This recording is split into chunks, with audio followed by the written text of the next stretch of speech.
preguntas que estuvieron enviando. A buenos hermanos, gracias. Después vemos si queda tiempo y nos ocurre alguna pregunta y la podemos hacer también. Bueno, la pregunta es para los tres. Para las preguntas son para que lo quieran los tres. Es una pregunta, voy a arrancar con una pregunta que un hermano tuvo mucho. Dice, ¿cuál debería ser la visión y el enfoque de la iglesia en estos tiempos donde hay división, apostasía, falsos maestros, falsas doctrinas y tantas distintas denominaciones? Bueno, yo creo que la visión de la iglesia se ha perdido mucho porque el enfoque se ha puesto en el hombre, ¿no? En que el hombre sea feliz, en que el hombre prospere, en que el hombre tenga súper bienestar, una cosa que ya es idealizada, ¿no? Ya sobrepasa la realidad. Entonces ustedes se dan cuenta que el Evangelio hoy es ofrecido mediante beneficios. Dios te quiere hacer feliz, Dios te quiere arreglar el matrimonio, te quiere dar beneficios, todo centrado en el hombre. Y la iglesia perdió el propósito principal, que es llegar a la estatura de Cristo. Y yo creo que eso es una de las cosas que tenemos que rescatar como iglesia, los pastores, los líderes, todas las personas que tienen esa gran comisión en su corazón, invitar, llevar a las personas al crecimiento, a la estatura del Señor Jesucristo. Tu propósito en esta vida no es ser feliz, tu propósito en esta vida no es ser rico ni alcanzar, qué sé yo, metas netamente terrenales. Eso lo dará el Señor si en su providencia y en su perfecta sabiduría Él así lo determina. Pero nuestro propósito acá en la tierra es glorificarlo a Él, es vivir para su gloria y llegar a la estatura de Cristo. Yo le decía a los hermanos allá en la iglesia donde pastoreo, hermanos, no podemos perder este foco. Yo como pastor tengo que tener mi meta es que ustedes y yo y mi familia seamos como el Señor. Mi meta no es traerles a ustedes soluciones emocionales o económicas. No soy un coach, soy un predicador, un pastor, y tenemos que llevar a la iglesia a la estatura a Cristo. Entonces, creo que eso se ha perdido, sí, se ha perdido porque se ha cambiado el eje de la gloria de Dios y el centro de Cristo y su gloria por el hombre y su bienestar. Entonces, son dos cosas completamente diferentes, ¿no? Esto pasa ya por 1900, más o menos empieza a dar este giro, porque la iglesia venía con un énfasis de la teología reformada más en la moral, o sea, sean santos, venzan el pecado, venía eso antes de la entrada del siglo XIX, ¿no? Pero cuando entra el metodismo y con ello el pentecostalismo, los predicadores se dieron cuenta que la gente venía más si les decían que iban a ser sanos. Entonces ya una enseñanza moral de santidad no era tan atrayente, pero una enseñanza de que vas a ser sano, entonces eso traía más personas. Y ahí es donde empieza el pentecostalismo a tomar fuerza. Entonces ya la gente no decía, ven para la gloria de Cristo y para vivir para Él y para ser santos, sino decían, ven que Dios te sana. El evangelio cambió completamente. Y esto se fue distorsionando hasta llegar a la década de los 80, donde tenemos ya el neopentecostalismo cabalgando abiertamente, donde ya no es ven que Cristo te sana, ven que Cristo te hace rico, ven que Cristo lo único que quiere es tu super bienestar. Entonces Cristo no es el objetivo, Cristo es el trampolín para que yo sea exitoso, ¿no? Mi propósito es el bienestar y Cristo es el trampolín al bienestar. Totalmente antibíblico. Nuestro propósito, nuestra meta es ser como Él, nunca el bienestar humano. Pero eso no significa que Dios no nos cuide, porque nos cuida permanentemente. Podemos decir que toda la vida hemos recibido el favor de Dios. Eso no significa que no tenemos el favor de Dios, pero sí significa que hemos perdido la centralidad en Cristo y su gloria. ¿Quiere agregar algo más? Y acá hay una pregunta que tiene que ver con eso, que dice: ¿cuál es la responsabilidad moral del ser humano en un estado de depravación total y cómo se concilia tal estado con la justicia y misericordia de Dios?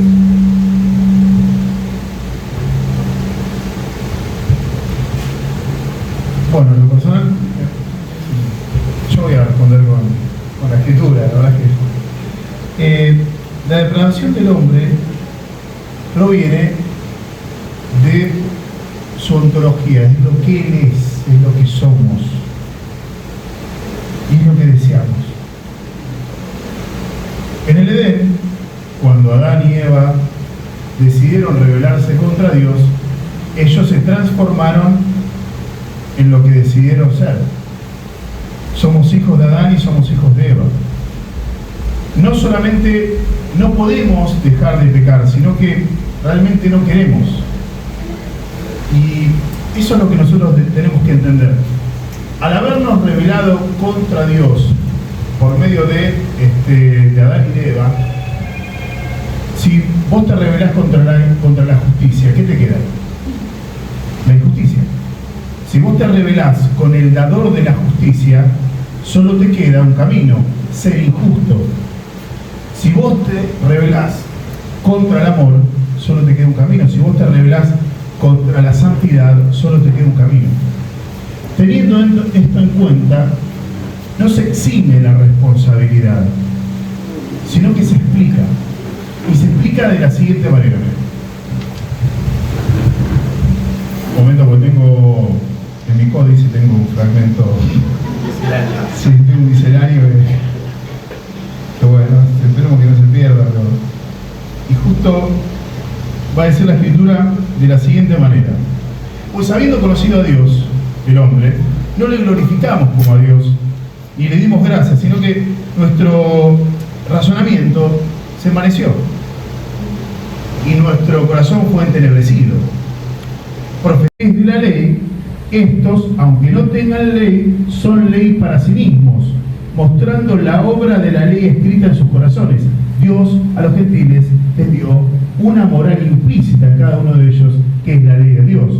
Y sigue el pasaje diciendo, dando testimonio su conciencia y acusándoles o defendiéndoles sus razonamientos, en el día en que Dios juzgará por Jesucristo los secretos de los hombres conforme a mi evangelio. Por tanto, agregando lo que decía Cami, todo aquel que es gentil, ha escuchado o no del Mesías, antes o después del Mesías, va a ser juzgado por sus actos conforme a la moral inobjetable del Mesías, quien cumplió la ley según Mateo 5:17. Bueno, la salvación estaba en el pueblo de Israel, pero después decimos, pero la mayoría eran impíos, es decir, la mayoría eran herejes, pero lo que significa es que el Evangelio era predicado en una región, en una zona geográfica, en Israel. Por eso decir que en la época de José Smith Jesús anduvo por ahí, nada que ver. Se eligió un contexto geográfico, tenemos evidencias bíblicas, pero no era que Dios era un elitista donde decía, bueno, solamente salvo a los que nacen en el pueblo de Israel, que es lo que querían los judíos. Los judíos pensaban que por tener el DNI de Israel ya eran salvos. Entonces por eso ellos andaban como si fuera que eran ángeles en la tierra. ¿Cuál es el tema? A lo largo de la historia vemos ejemplos como por ejemplo Rahab la ramera, vemos que estaba en Jericó. Y decimos, ¿pero quién le predicó a esa gente? Y se escuchaban. Jehová de los ejércitos trajo a este pueblo, vienen del desierto, se abrió el mar. La palabra era predicada. Porque muchos piensan de que, ay, pobre los de Jericó, pobrecito, ellos murieron todos y nadie les predicó. No, se escuchaba. Se oía hablar de Jehová de los ejércitos. Pero da la casualidad de que todos los que estaban ahí, una mujer escuchó, Rahab. Y esta mujer le llevó el evangelio a su familia, y fueron salvos ella y su familia. Naamán el sirio. Ahí tenemos un hombre que creyó. Entonces estamos viendo que Dios no es que era elitista. En la viuda de Sarepta también empezamos a ver ejemplos donde lo que podemos entender es que en el pueblo de Israel se predicaba el evangelio. Ahí estaba la salvación, porque ahí estaba la palabra. Pero lo que estamos hablando, lo que estuvieron explicando ahí, de la naturaleza del hombre, lo que es la fe. Abraham no era un judío, sino que era un gentil. Entonces estamos viendo exactamente lo mismo, donde la fe, el oír la palabra de Dios, es lo que despierta la fe en cuanto a la salvación.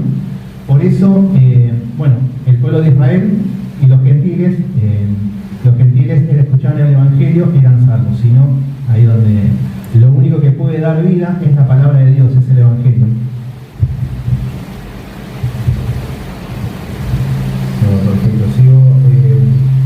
¿Puede ser salvo alguien el último minuto de su vida teniendo en cuenta que practicaba el pecado y cuando se le predicó no quería volverse a Dios? hay algo que como cristianos tenemos la obligación de autoexaminarnos. Nosotros, puede ser que a veces el cristiano pasa por momentos de frialdad, incluso andar como el hijo pródigo y todo, pero siempre tenemos que hacer un chequeo y ver un análisis espiritual de cómo estamos. La primera evidencia que tenemos que ver es cómo actuamos contra el pecado. Por lo menos te dolés. Yo no digo, yo sé que a veces tenemos tentaciones, que caemos y que no podemos superarla, pero la pregunta es, ¿tenés identificado el pecado, lo que estás trabajando conforme a las Escrituras? ¿Estás luchando día a día? ¿Te arrepentís? ¿Pedís perdón por ese pecado? Entonces, no estamos hablando de una vida de perfección, de excelencia, porque no va a existir eso, pero sí que estamos trabajando para poder mortificar el pecado.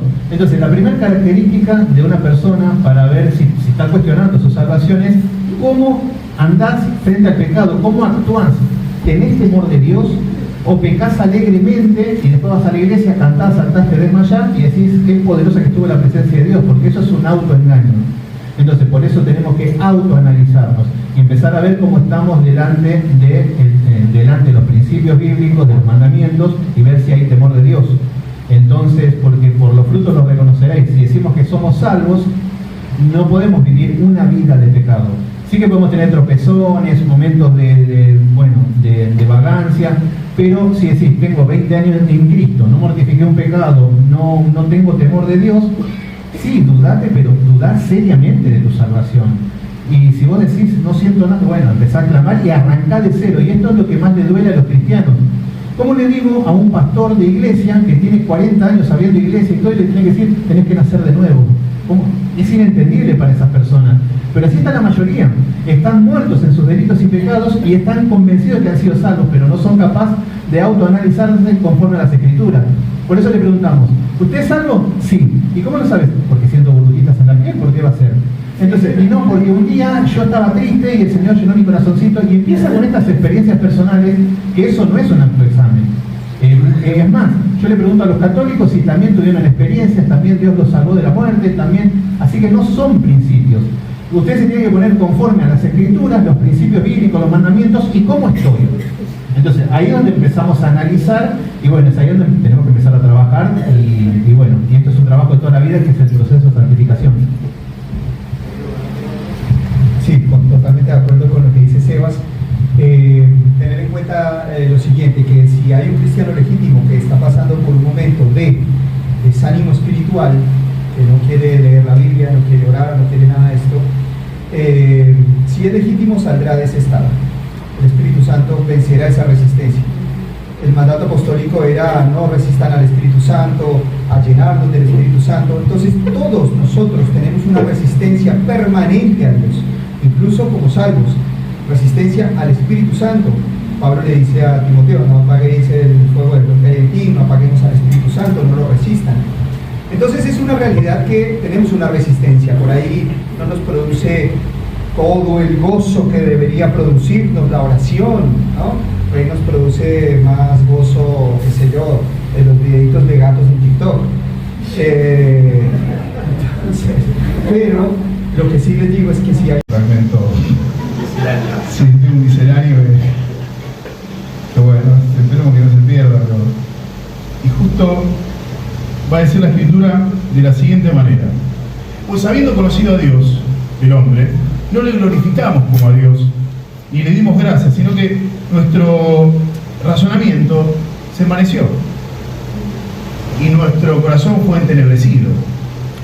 Profesando ser sabios, nos hicimos necios y cambiamos la gloria de Dios incorruptible en semejanza e imagen de hombre corruptible, de aves, de cuadrúpedos, de reptiles, por lo cual también Dios nos entregó a la inmundicia de nuestra concupiscencia. Dios nos entrega a lo que nosotros queremos ser. Mirá, si tenemos el Espíritu Santo adentro, tenemos que poder reconocer que hay una lucha, una paradoja en nosotros. La nueva simiente, que viene de Dios y no peca, pero también está el viejo hombre, atestado de toda inmundicia. Y vos sabés que ese viejo hombre no quiere a Dios, no quiere control, él quiere ser Dios, como le pasó a nuestros padres en el Edén. Entonces, ¿cómo conciliamos la responsabilidad humana frente a una depravación total? Si hubieses estado en el lugar de Adán y de Eva, hubieses elegido a mí.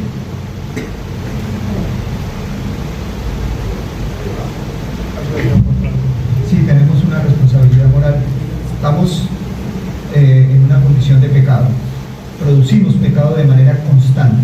hecho de no amor a Cristo perfectamente ya nos hace, es el peor pecado, la abominación más grande, no amar a Cristo.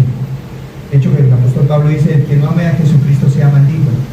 Entonces, estamos en un estado de putrefacción moral y tenemos que reconocerlo. La Biblia dice que tenemos que confesar nuestro pecado. Ahora, ¿cuál es nuestra responsabilidad? Luchar contra él. Reconocemos, soy pecador, el primero de todos, dijo Pablo. Pedro dijo, apártate de mí porque soy hombre pecador. Pero reconocer nuestra corrupción moral no justifica que corrompamos nuestra conducta. Una cosa es reconocer mis malos intereses, mis malos deseos, mi inclinación al mal, y otra cosa es corromper la conducta. Entonces, pienso que en eso hay que hacer distinción, ¿no? Separación, porque muchas personas dentro de su entendimiento de la depravación total dicen, bueno, pero yo ya soy así, ¿qué le voy a hacer? Y se entregan internamente, quizás externamente lo mantienen un buen testimonio, pero internamente están entregados al pecado. Nosotros, si somos cristianos legítimos, tenemos que plantar una batalla legítima contra nuestras pasiones internas para que nuestro cristianismo sea sincero. John Piper dice que una de las evidencias de que somos verdaderos cristianos es que internamente tenemos una lucha declarada, una guerra declarada contra el mal.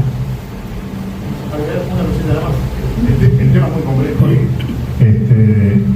y yo lo muestro de la siguiente manera. El hombre no puede ni quiere venir a Dios. Si solo no pudiera, pero quisiera, estaría a los gritos pidiendo por favor salvame. Pero la luz vino al mundo y el hombre amó más las tinieblas que la luz. No quiso venir a la luz porque sus obras son malas y no quiere ser reprendido. No es lo que somos ontológicamente hablando, sino lo que deseamos. Amamos el mal. Entonces, dentro de la depravación total, ¿por qué me van a castigar? ¿Por qué me van a juzgar? Yo ya era así. No solo eres así. Amabas ser así, te complacías con quienes eran así. Bueno, acá hay una pregunta que dice, ¿qué pasó con los gentiles antes de Cristo? ¿Se salvaron o no se salvaron? Claro, esto es dispensacionalismo.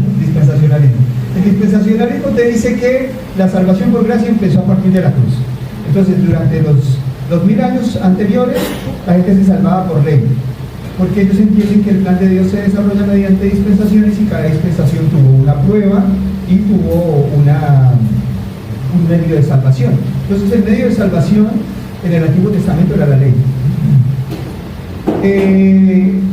Nosotros, desde el presbiterianismo, entendemos que el plan de Dios es mediante pactos, y ese pacto lo que se va es desenvolviendo, desarrollando.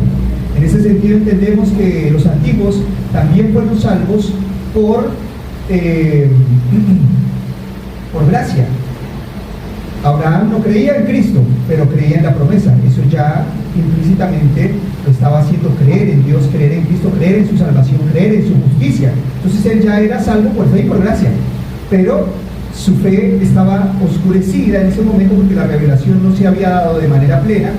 Entonces él creía en la promesa, pero después otros empezaron a creer en el Mesías Rey, después empezaron a creer en el Emanuel. Hoy nosotros tenemos la revelación completa, creemos en Cristo, pero la salvación siempre fue dada por fe y por gracia, y esto siempre fue dado a todo el mundo, a todos. Partamos de lo siguiente, que ese es un gran argumento en contra del dispensacionalismo y en contra de algunas doctrinas que mezclan la relación Israel y la iglesia. Abraham era un judío, o sea, partamos de ahí, también había salvación para los gentiles. Abraham salió de Ur de los caldeos, ¿no? Abraham no era un hebreo. A partir de él surge la nación hebrea, pero el llamamiento empezó con un gentil. El tema me encanta y creo que era romano. Pero para agregar a lo que dice Cami, Romanos capítulo 2, yendo por ahí a la parte específica de cómo esto se lleva a cabo, ¿no? Porque está bueno también, además de entenderlo, damos un pasito más, si tenemos tiempo. Dice Romanos capítulo 2, versículo 12, dice, porque todos los que sin ley han pecado, sin ley también perecerán, y todos los que bajo la ley han pecado, por la ley serán juzgados. Entonces, antes de Cristo pasaba esto. Pero el versículo 13 dice, porque no son los oidores de la ley los justos ante Dios, sino los hacedores de la ley serán justificados. Luego Pablo nos explica que no hay justo ni uno, no hay un hacedor de la ley. Versículo 14 dice, porque cuando los gentiles, y Pablo aborda el problema de los gentiles, porque cuando los gentiles que no tienen ley hacen por naturaleza lo que es de la ley, estos, aunque no tengan ley, son ley para... Bueno, la salvación estaba en el pueblo de Israel, pero después decimos, pero la mayoría eran impíos, es decir, la mayoría eran herejes, pero lo que significa es que el evangelio era predicado en una región, en una zona geográfica.